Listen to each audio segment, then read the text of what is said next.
pagka kumukulog, lumalabas yung mga ano na yan, mga labong, mga ka-farmers. Ilang bayugin.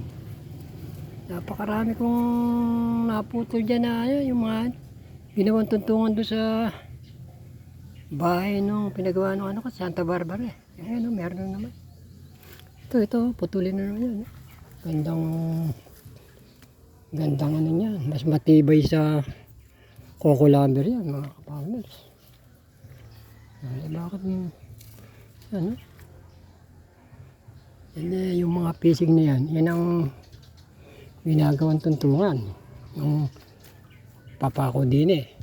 Lalagyan ng sapong coco lumber. Papa ko mo rito. Lalagyan mo ng sapong coco lumber, saka tatalian ng lumbre. Hindi kami nabali diyan. Hindi kami nabali diyan sa ano, kahit ganito kalaki, hindi mo kayang baliin. Yung kalabaw nga, hindi mabali sa koral. Tinali ko rito yung kalabaw ko, hindi niya tao pa mabali diyan. Yan, mga ka-farmers. Kaya ko lang pinakita sa inyo yung aking mga tanim dito. Yan. Bali, ano yan. Yung Tagalog na yun, pinapatay ko na yun at may tinik. Mahirap ano yun.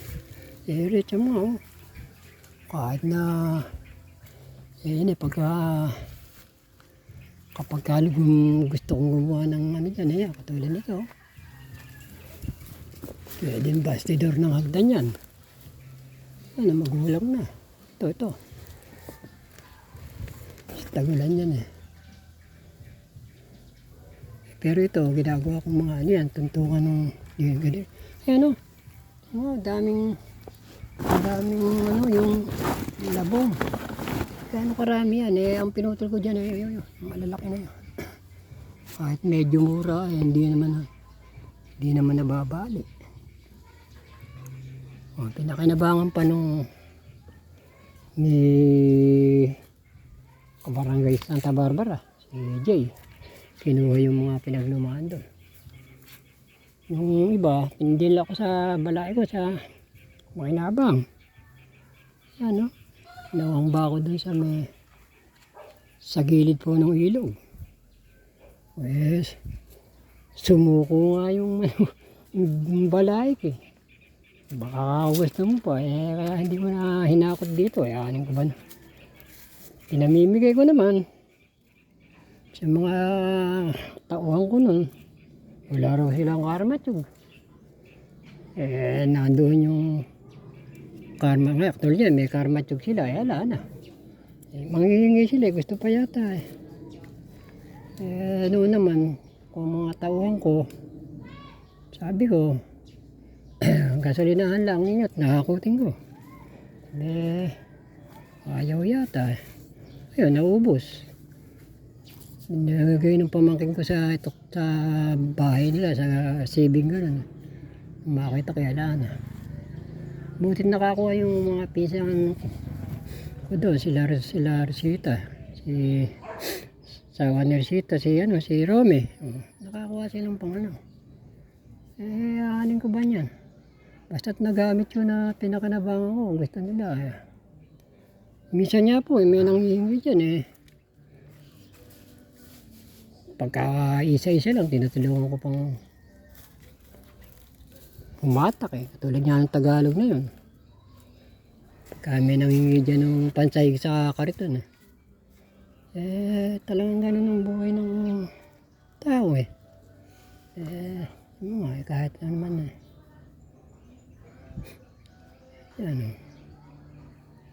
yan. Talagang rice land talaga yan malatam na pa ba yan nakapaligid na sa ano. Pero nung araw tumanay ko ng 13 kaban dito. Siguro mga halos na 5 taong kong tinamnan yan.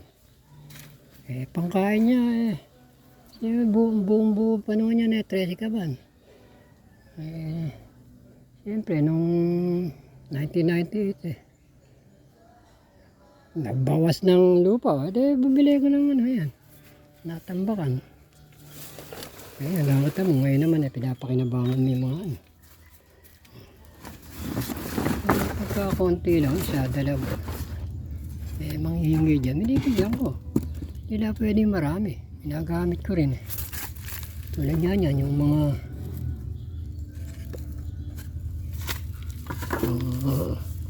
nagpagawa kami ng ano eh. Inaan namin yan. Gagawa namin tuntungan. Gano'n naman karami yung ano na yan, nahalili na yan. Gumagapang yan. Yan o. Okay. Tinan mo, dami o. Tapos musling na naman. Ah.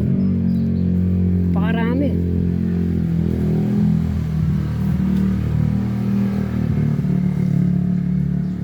Aba yung gawin nyo sa bahay na ate mo doon, napakarami ko niya ang kinuha. Puno inikot ko nga ng kawayan yun eh.